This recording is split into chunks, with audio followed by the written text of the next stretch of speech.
전남 고흥에 소록도라고 하는 섬이 있죠. 이 소록도라고 하는 섬은 한센시병, 나환자들이 많이 모여 살고 있는 그런 섬이죠. 여기에도 교회가 2개가 있습니다. 그 전에 5개까지도 있었다 그러는데 지금 사람 많이 줄어서 동성교회, 남성교회 2교회가 있고요. 로만 카톨릭 천주교회가 하나 있습니다. 그 교회는 경제적으로도 어렵고 또 섬이라는 특성 때문에 그 물자를 많이 공급하고 교회를 짓기가 어려웠습니다. 그래서 교우들이 협력해서 교회를 짓는데 나병을 한센시병을 알고 있는 사람들이 힘들었겠죠. 그들이 힘을 내서 교회를 건축하니 얼마나 애를 쓰셨겠어요. 교회 건축했던 할머니가 한 분이 이런 간증을 했습니다. 교회를 건축하기 위해서 그 섬 앞에 있는 바다모래죠. 바다모래가 건축하기엔 용이하지 않은데 그걸 갖다 씻어서 이렇게 건축할 때 쓰는데 그 모래를 퍼서 옮겨야 되는데 손가락이 나병 때문에 온전하지 않은 겁니다. 그래서 숟가락을 가지고 퍼서 옮기는데 그것도 손가락이 불편하니까 숟가락 잡기가 쉽지 않아서 손목에다가 숟가락을 묶어서 그렇게 퍼서 날랐답니다. 그렇게 한참 나르다가 이 할머니 생각에 내일 아침에 바닷가에 나갔는데 모래를 다 퍼가서 하나도 없으면 어떡할까 하는 생각이 불현듯 들더래요. 걱정을 했는데 그 다음날 아침에 새벽기도 마치고 새벽에 바닷가에 나갔는데 하나님께서 파도를 쳐서 그 모래가 그대로 가득 차 있더라는 거죠. 그런 걸 보면서 하나님의 은혜를 만나고 감사하면서 힘겹게 교회를 건축했다는 말을 듣습니다. 한국 교회가 성전 건축하는데 얼마나 애를 쓰는지요.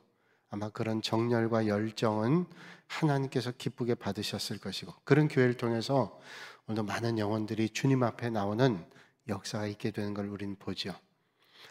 독일의 쾰른이라고 하는 대성당이 있는데 1250년에 마이스터 게르트라고 하는 설계사 그리고 감독에 의해서 성전 건축이 시작이 됐습니다. 그런데 이 게르트라고 하는 사람이 성전 건축을 시작한 지 얼마 되지 않아서 사고로 세상을 떠납니다. 엎친 데 덮친 격으로 설계 도면까지도 사라지게 됐습니다. 설계 감독해야 될 사람, 또 설계자, 설계도 다 사라지게 돼서 교회 건축이 멈췄습니다. 그것도 1830년까지 멈추게 됐어요. 근데 1830년에 정말로 놀랍게 그 성전의 설계도가 발견이 된 겁니다. 그래서 580년 만에 성전 건축이 재건이 됐어요. 그래서 교회 역사, 건축 역사에 가장 오랫동안 건축한 교회, 쾰른 대성당이다. 그렇게 우리는 알고 있습니다. 교회, 하나님의 성전이죠. 하나님 앞에 예배드리는 귀한 성전은 너무도 소중하기 때문에 정말로 온 마음을 다하여 성전을 건축하고 긴 세월이 걸린다 할지라도 계속되는 아마 이 땅에 교회가 있는 한 그런 일들은 계속될 것입니다. 오늘 에스라라고 하는 성경의 말씀은 이스라엘 백성들이 가나안 땅에서 아수르에 의해 멸망당하고 남유다는 바벨론에 의해 멸망을 당해서 포로로 끌려갔죠. 돌아왔는데 성전이 다 무너지고 성벽이 무너져 있는 그런 사실을 발견하게 되죠. 그런 상황을 오늘 에스라 4장 24절에 그 모습을 보고 성전을 재건했던 저들이 잠깐 성전이 건축이 재건되는 것이 멈췄던 걸 말씀합니다. 이에 예루살렘에서 하나님의 성전 공사가 바사왕 다리오 제2년까지 중단되니라. 바벨론 포로에서 돌아와서 무너진 성전과 성벽을 재건하는데 사단의 방해로 성전 재건이 일시적으로 멈춰지게 됐다는 거죠. 그러나 성전 건축의 사업이 하나님의 나라의 일이라고 하면 잠깐은 멈춰줄 수 있겠지만 하나님의 역사를 막을 수 있는 존재는 세상에 아무도 없습니다. 그래서 이제 오늘 본문 말씀은 잠깐 멈춰졌던 성전 재건이 이제 계속 이루어지게 되는 역사를 말씀해 주고 있습니다. 먼저 하나님은 학개와 스가랴 같은 선지자를 통해서 하나님의 말씀 사역을 통해서 저들에게 격려하지요. 오늘 본문 1절 말씀이 그런 격려의 말씀입니다. 선지자들, 그 선지자 학개와 이또의 손자 스가랴가 이스라엘 하나님의 이름으로 유다와 예루살렘에 거주하는 유다 사람들에게 예언하였더니 이렇게 말씀합니다. 선지자들은 당시 성전이 건축이 중단된 이유를 사마리아 사람들이 방해를 하기보다는 유다 백성들의 신앙적인 나태였다는 사실을 간파했습니다.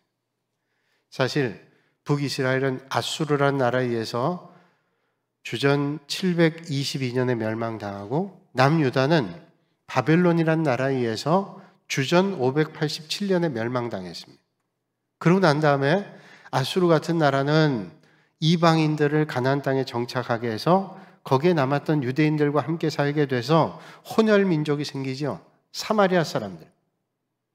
이 사마리아 사람들이 건축을 방해했기 때문에 성전 건축이 지연됐다고 저들은 생각했는데 하나님의 선지자들은 그런 게 아니라 저들의 영적인 나태함 때문이었다고 말씀하고 있습니다.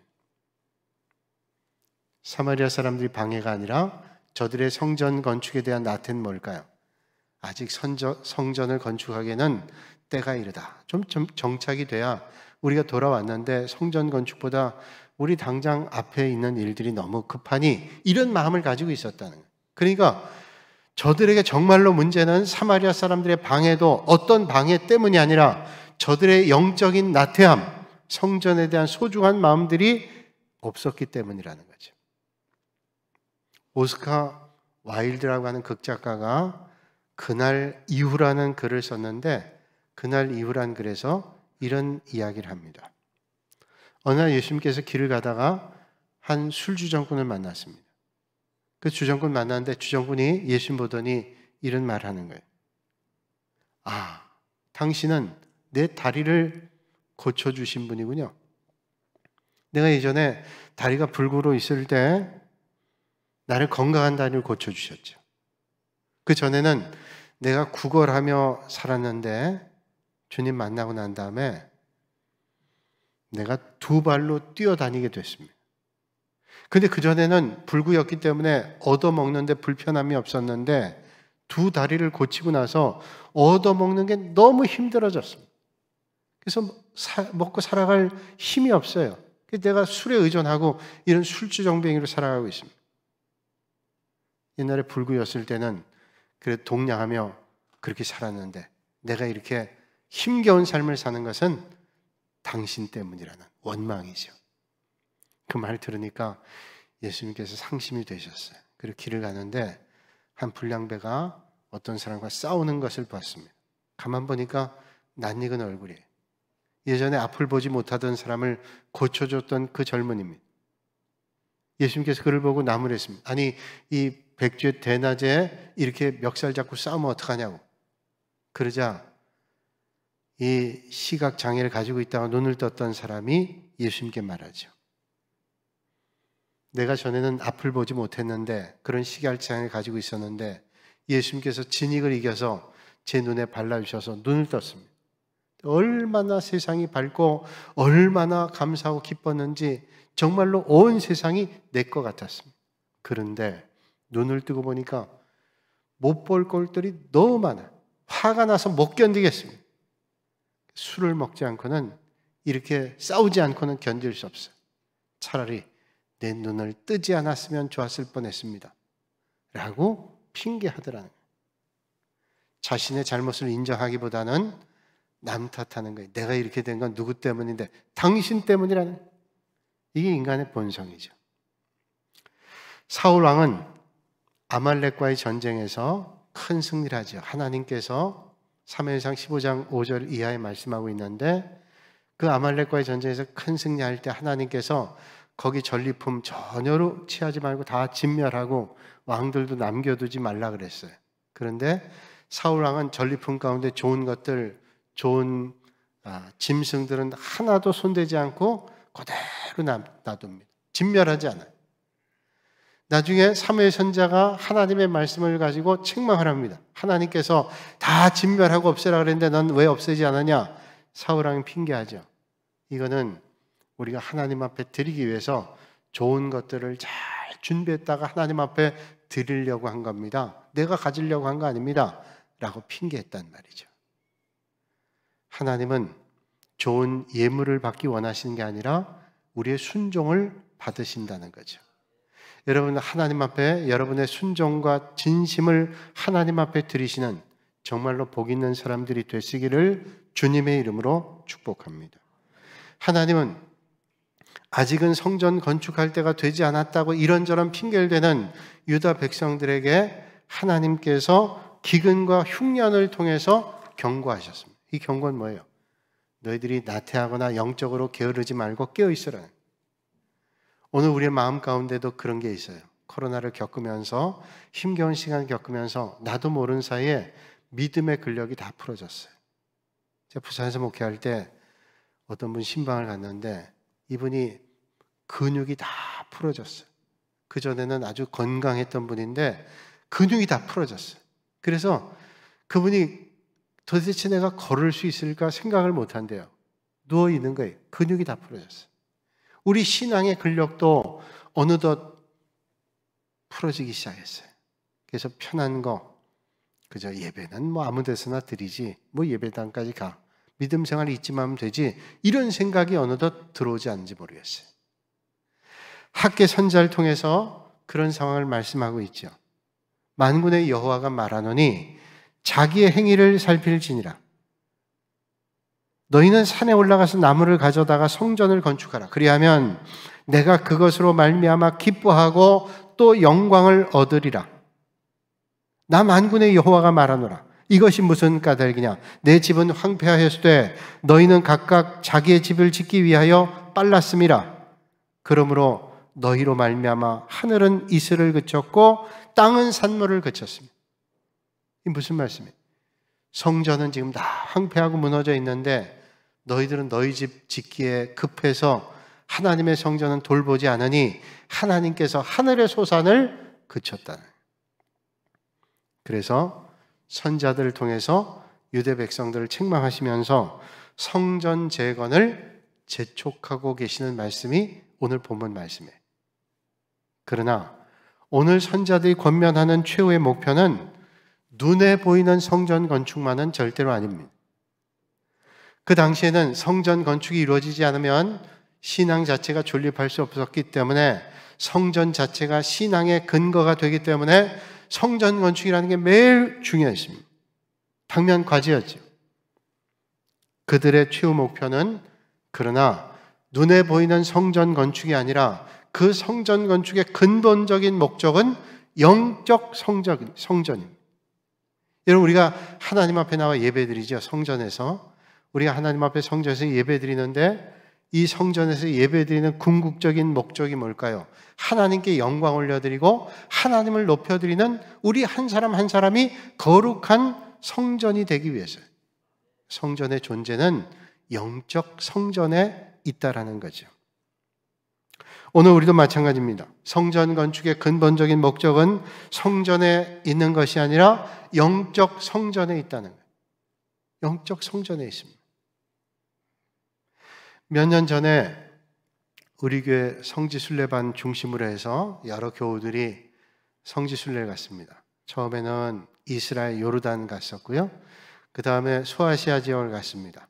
터키, 그리스, 이탈리아를 갔는데 그때 우리가 터키라고 하는 나라에서 성 소피아 성당, 아이야 소피아 박물관으로 바뀌었는데 거기를 방문했습니다. 이 성 소피아 성당은 건축된 지가 오래됐죠. 동로마 제국의 수도였던 콘스탄티노플, 오늘로 얘기하면 터키의 이스탄불입니다. 콘스탄티노플의 당시의 황제였던 유스티니아누스라고 하는 황제가 이 성 소피아 성당을 건축을 했습니다. 얼마나 아름답고 얼마나 훌륭한 성전인지요. 그 성전 안에 들어가면 넓은 예배실이 나오죠. 높이가 56m입니다. 성전 고가 56m예요. 높은 성전이죠. 아름답고 훌륭한, 그 안에 스테인드 글라스가 얼마나 아름다운지요. 그런 성전입니다. 그런 아름다운 성전이 무슬림들의 침략으로 해서 지금은 모스크가 됐어요. 한동안은 그게 성전으로 있다가 모스크가 침입을 해서 모스크가 됐어요. 그러다가 한동안은 아야 소피아 박물관으로 바뀌었다가 얼마 전에 터키 대통령이 바뀌면서 모스크가 됐습니다. 무슬림들이 예배하는 장소가 됐어요. 그게 원래 성전이었기 때문에 벽에는 다 예수님의 그림들이 그려져 있었는데 무슬림들이 들어와서 회치를 했습니다. 그리고 거기다가 자기들의 성구를 써놓고 거기다가 예배드리는 모스크를 만들었어요. 그걸 보면 그 안에 벗겨져 있는 회칠 안쪽에는 예수님의 그림들이 있어요. 성화가 있어요. 그래서 많은 사람들이 그 예수님의 성화를 보죠. 그러니까 모스크 안에 성화가 있는 거예요. 그게 원래 성전이었기 때문에. 그걸 보는 아마 그리스도인들은 다 마음이 아플 거예요. 하나님 앞에 예배드린 장소가 이렇게 됐다. 저도 그걸 보면서 마음이 아팠습니다. 그러면서 마음속에 든 생각이 있어요. 아름다운 성당이라 할지라도 예배 드리는 사람이 없다면 더 이상 하나님 앞에 드리는 예배 장소가 될 수 없다는 거예요. 하나님의 말씀을 듣고 복음을 만난 사람들이 없으면 그 장소는 더 이상 하나님 앞에 예배 드리는 성전이 될 수가 없다는 사실이에요. 여러분, 아무리 우리가 아름다운 성전을 짓는다 할지라도 복음이 전파되지 않고 하나님의 나라가 확장되지 않으면 그 성전은 하나님 앞에 예배드리는 장소가 되지 않을 수도 있다는 거죠. 우린 듣습니다. 지금 영국에 많은 예배당들이 유지가 어려워서 믿는 사람들이 없어서 예배당이 팔려간대요. 그래서 그 예배당이 술집이 되기도 하고 카페가 되기도 하고 그렇게 될 수 있다는 거예요.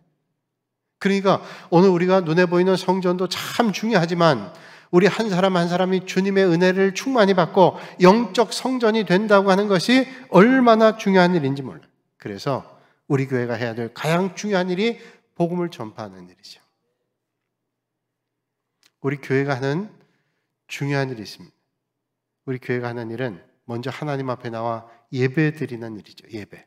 또 교회가 하는 중요한 일이 뭐예요? 예배 드릴 뿐만 아니라 믿음의 성도들을 잘 훈련합니다. 하나님 말씀 듣고 예배 드리고 말씀으로 훈련합니다. 성경 공부하고 이런저런 훈련 통해서 훈련 받아서 세상으로 보내집니다.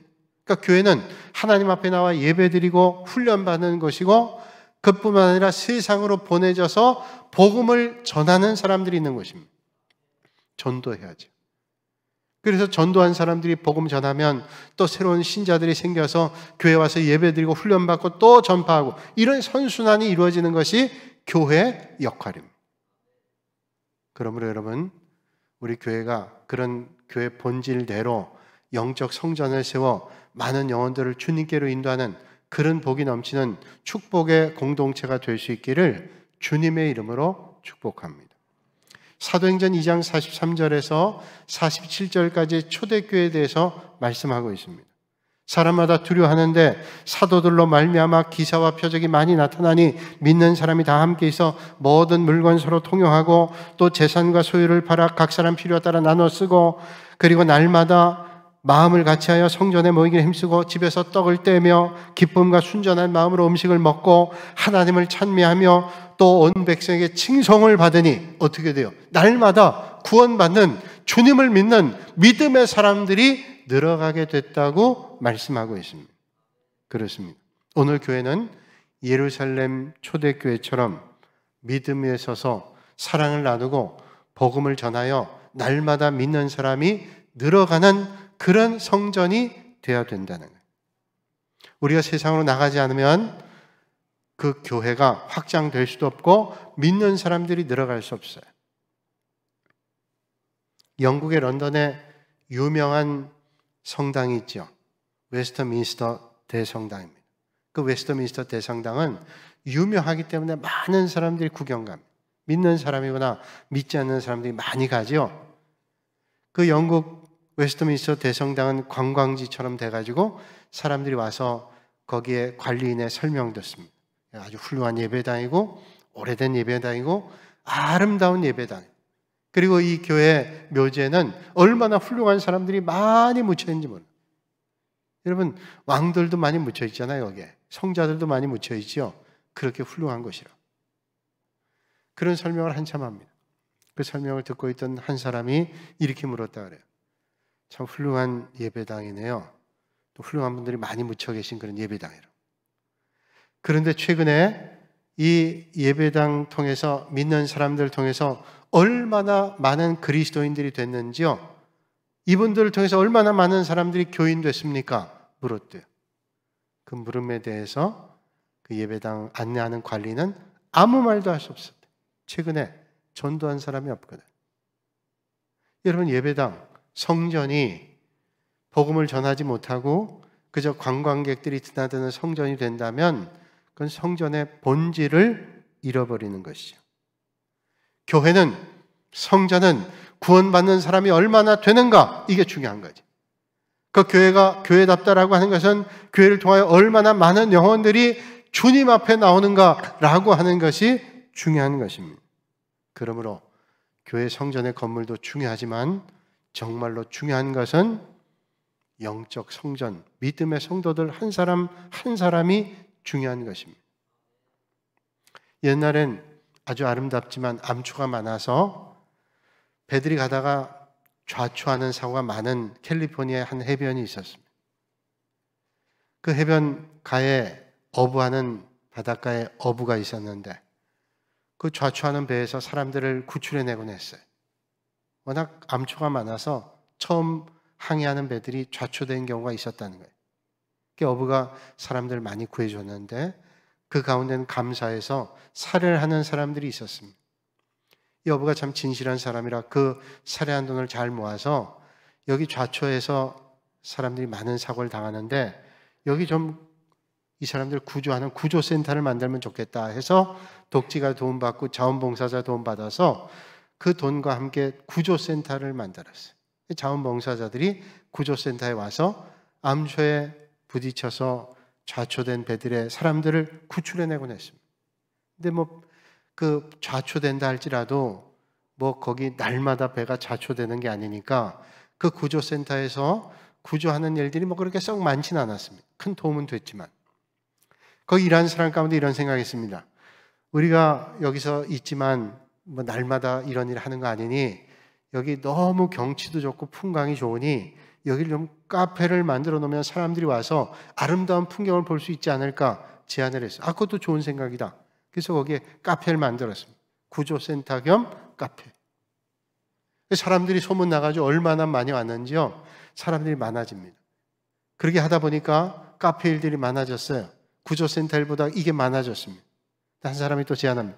이렇게 사람들이 많이 오니 이 좋은 풍경을 잠깐 와서 카페에서 구경하는 것보다 여기에 콘도를 세우면 얼마나 많은 사람들이 와서 며칠 동안 보내고 가지 않겠냐. 콘도를 만들자. 거기서 나온 경비를 가지고 구조센터를 운영하면 얼마나 욕이 나겠냐. 그럴듯합니다. 그래서 콘도를 줬어요. 구조센터 겸 카페 겸 콘도가 됐어요. 구조센터 구조원들이 카페 일도 하고 콘도 일도 했어요. 그러다 보니까 구조하는 일을 등한히 했어요. 세월이 흐르다 보니까 구조센터 카페가 된 거예요. 뭐 해도 되지. 여러분, 본질이 뭐냐는 거예요. 요한 웨슬레는 이런 말을 했습니다. 이 세상에 단 한 사람이라도 복음을 듣지 못한 자가 있다면 그동안 그리스도의 교회가 자랑할 것은 아무것도 없다. 한 사람도 구원받지 못했다. 구원받는 사람이 적다 그러면 자랑할 게 없다는 거예요. 교회는 많은 영혼들을 주님께로 인도하는 영적 성전을 세워나가는 그런 공동체가 되어야 된다는 거죠. 우리 교회가 그런 믿음의 공동체, 영적 성전을 이뤄나가는 그런 믿음의 복된 교회가 될 수 있기를 주님의 이름으로 축복합니다. 우리가 절대로 잊지 말아야 돼요. 이 같은 선자들의 말씀에 도전받고 이제 지도자들이 나서기 시작합니다. 화합하고 공사를 시작합니다. 오늘 2절 상반절에 이렇게 말씀합니다. 이에 스알디엘의 아들 수룹바벨과 요사닥의 아들 예수아가 일어나 예루살렘에 있던 하나님의 성전을 다시 건축하기 시작합니다. 다시 건축해요. 이렇게 성전 공사가 재개되자 선자들도 말씀으로 돕습니다. 하반절에 있죠. 하나님의 선자들이 함께 있어 그들을 돕더니. 자, 보세요. 지도자들이 앞장서서 성전 재건을 시작하고 이들을 돕기 위해서 선지자들은 하나님의 말씀을 전하고 힘을 얻어서 성전이 재건됩니다. 그런데 호사다마라고요. 이런 귀한 일들이 일어나는데 시련이 다가옵니다. 강서편, 그러니까 페르시아를 얘기합니다. 바살 얘기합니다. 거기에 총독 다뜨네와 스달보스네와 동료가 나와서 누구의 명령으로 이 성전 건축을 재건하고 도대체 그 일들을 주도한 사람이 누구냐? 명단을 대라. 이렇게 얘기하는 거예요. 오늘 본문에 말씀하죠. 3절과 4절입니다. 그때 유브라데강 건너편 총독 다뜨네와 스달보스네와 그들의 동관들이 다 나와 그들에게 이르되 누가 너에게 명령하여 이 성전을 건축하고 이 성곽을 마치게 하였느냐 하기로 우리가 이 건축하는 자의 이름을 아뢰었으나. 자, 이제 큰일 났어요. 주동자들 이름을 전했으니 이제 이 사람들이 어떤 어려움을 겪을지, 생명을 부지할 수 있을지, 죽음을 만나게 될지 그런 어려움에 다다르게 됐습니다. 그런데 놀라운 것은 이런 보고가 왕에게 올라갔지만 성전 건축의 역사는 멈추지 않았다는 거예요. 어떻게 그렇게 됐을까요? 오늘 본문 마지막 5절에 말씀하죠. 하나님이 유다의 장로들을 돌보셨습니다. 그들이 능히 공사를 막지 못하고. 이겁니다. 하나님께서 저들을 도와주셨어요. 여러분, 하나님께서 돌보셨기 때문입니다. 여러분, 하나님께서 막아주시면 해할 자가 없습니다. 하나님께서 기름 부으신 일을 막을 자가 아무도 없습니다. 하나님을 할 때 어려움 만나고 시련과 역경 만날 수 있지만 하나님께서 하신 일을 멈추게 할 수 있는 사람은 세상에 아무도 없습니다. 그러면 여러분, 하나님 일을 감당할 때 두려워하지 않고 하나님이 주시는 능력으로 감당하실 수 있는 여러분들이 되시기를 주님의 이름으로 축복합니다. 여러분, 하나님이 하신 일은 막을 수 없어요. 시련도 있고 어려움도 있을 수 있죠. 그러나 하나님이 도와주셔서 정금같이 빛나는 하나님의 역사를 이루신다는 사실이에요. 영국의 왕 가운데 조지 5세라는 왕이 있습니다. 이 왕은 형이 왕으로 있다가 죽은 다음에 왕이 됐어요. 보통 형이 아버지가 죽으면 아들이 왕 되는 게 맞는데 형이 왕이었는데 죽고 난 다음에 조지 5세가 왕이 올랐어요. 그럴만한 사정이 있었어요. 그런데 조지 5세는 왕일이 별로 안 좋았어요. 왕 되고 싶지 않았습니다. 근데 어쩔 수 없이 왕이 된 거예요. 그러니까 따분하죠. 지겹죠. 힘들죠. 괴롭습니다. 무거운 책임을 진 게 괴로워요. 근데 그에게는 도자기를 아주 좋아하는 그런 습관이 있었는데, 그 취미가 있었는데 도자기 보는 일이 그에게 큰 위로가 됐어요. 나라를 돌보는 힘든 일 하다가 한 번은 작은 도시에 도자기 전시회가 있다는 말을 듣고 그 도자기 전시회에 참석을 했습니다. 도자기를 보면서 어느 때보다도 생기가 돌고 힘이 났어요. 야, 도자기를 보면서 힘을 얻었어요. 도자기 전시회 보는데 한 전시관 앞에 섰는데 그 전시관에는 도자기 2개만 딱 전시되어 있습니다. 근데 도자기 2개를 봤는데 하나는 다른 게 아니라 똑같아요. 가문마도 똑같아요. 뭐 붙인 타일도 똑같고 재질도 똑같고 모양도 똑같고 다 똑같은 거예요. 근데 2개를 딱 전시했어요. 근데 다른 거는 하나는 광이 나요. 아주 번쩍번쩍한데 또 하나는 똑같은 재질, 디자인 똑같은데 하나는 광이 나지 않아요. 우중충합니다. 이상하다. 그 관리인에게 물었어요. 내가 볼 땐 똑같은 재질, 디자인 다 그런데 하나는 이렇게 번쩍거리고 광이 나고 하나는 이렇게 색깔이 죽어 있냐고 그렇게 물었더니 관리인 얘기하는, 우리 인생하고 똑같습니다. 하나는 불로 연단을 했어요. 가마에 넣고 몇 번을 구웠습니다. 그랬더니 강도가 높아지고 번쩍거리게 됐는데 이거는 가마에 넣지 않았습니다. 그래서 그대로. 우리 인생하고 똑같잖아요. 때로는 우리가 불가마에 들어갈 때도 있고 연단 받을 때 있어요. 그러나 그 연단과 시련을 통해서 빛나는 인생이 되는 거죠. 오늘 우리가 믿음의 길을 걸을 때 어떤 때는 시련과 연단 만나요. 만나고 싶지 않지만 그 어려움을 겪어야 될 때도 있습니다. 그런데 그때 빛나는 도자기 같은 하나님의 은혜를 만나게 되는 빛나는 인생이 될 수 있어요. 여러분, 그러므로 어떤 시험과 시련이 온다 할지라도 담대하게 이겨나는 영적 성전을 세워나가는 여러분들이 되시기를 주님의 이름으로 축복합니다. 마태복음 16장 16절 말씀에 아주 중요한 말씀이 있죠. 예수님을 만난 베드로가 예수님께 이렇게 고백합니다. 주는 그리스도시요 살아계신 하나님의 아들이십니다. 그러자 예수님께서 베드로에게 이런 말씀합니다.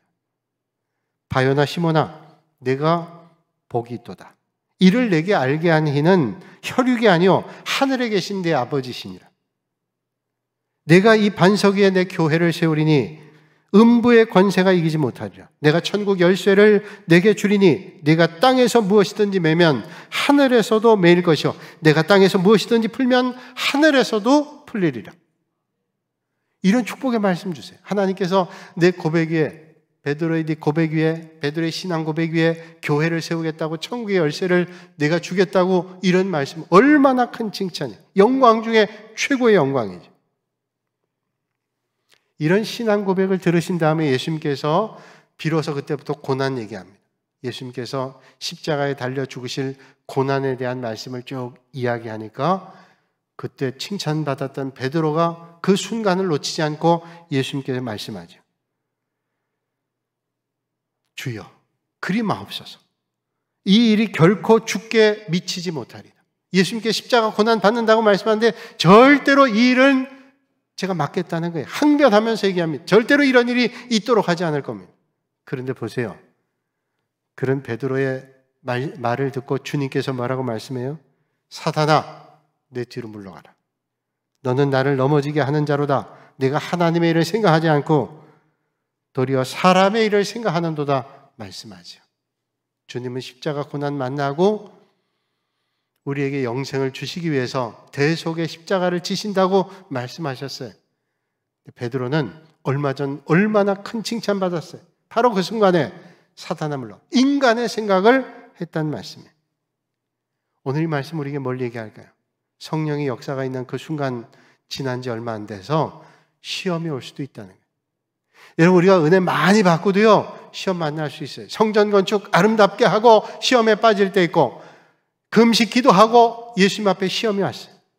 여러분 마귀는 성령 충만한 순간에도 시험한다는 사실. 그러므로 우리가 올바로 영적 성전 세우지 않으면 무너질 수 있다는 거예요. 여러분 우리 교회가 성장하는 거 가장 싫어하는 게 누굴까요? 마귀예요. 우리 교회가 성장해 보세요. 마귀가 시험합니다. 날마다 성장하고 구원받는 사람 늘어가세요. 늘어가는 걸 보지요. 마귀가 싫어합니다. 야, 저희가 성장하는구나. 어떻게 하면 끌어내릴까? 무너뜨릴까? 마귀가 시험해. 또 성도들이 믿음을 굳게 세우고 설 때 묵가지 않고 시험합니다. 그러므로 우리가 은혜 충만한 순간 시험에 들지 않도록 영적 성전을 날마다 세워가지 않으면 절대로 안 돼. 그러므로 하나님의 백성과 교회가 우리를 더럽히고 넘어뜨리려고 온갖 계계를 부리는 사단의 역사를 날마다 경계해야 돼. 은혜 받죠? 그러면 우리가 더 겸손하게 하나님의 은혜를 바라보지 않으면 안 되는 거죠. 부디 여러분 은혜 충만함으로 영적 성전 세워나가고 악한 사탄 계획에 빠지지 않고 든든한 영적 성전 세워나가는 여러분들이 되시기를 주님의 이름으로 축원합니다. 이게 오늘 우리에게 주시는 메시지. 세들백 교회 릭 워렌 목사님은 그의 책에서 이런 말을 했습니다. 군대 능력은 식당에 앉아서 먹는 사람들 숫자가 아니라 군대 진짜 능력은 총을 들고 나가서 전투에 나가 싸우는 군사가 얼마 되냐? 이게 군대의 힘이라는 거예요. 군인들이 많아요. 식당에서 밥 먹는 사람 많습니다. 그런데 전쟁터에 나가서 전장에 나가서 총 들고 싸우는 사람은 별로 없어요. 그러면 그 군대는 오합지졸이. 교회도 마찬가지 아니에요? 우리는 어떤 믿음의 길을 걸을까요? 부디 하나님께서 기뻐하시는 영적 성전을 세워 하나님 나라를 든든하게 세워나가는 여러분들이 되시기를 주님의 이름으로 축복합니다. 거룩하신 아버지 하나님, 오늘도 이 아침에 저희를 주님 전으로 불러주시며 하나님 앞에 예배드리게 하시고 하나님의 은혜 가운데 서게 하시니 감사를 드립니다. 우리가 날마다 영적인 성전을 든든하게 세워서 세상에 나가 복음 전하고 많은 영혼들을 주님께로 인도하여 하나님 앞에 나와 예배드리는, 하나님을 높여드리는 그런 인생들 되게 하여 주시옵소서. 예수님의 이름으로 기도하옵나이다. 아멘.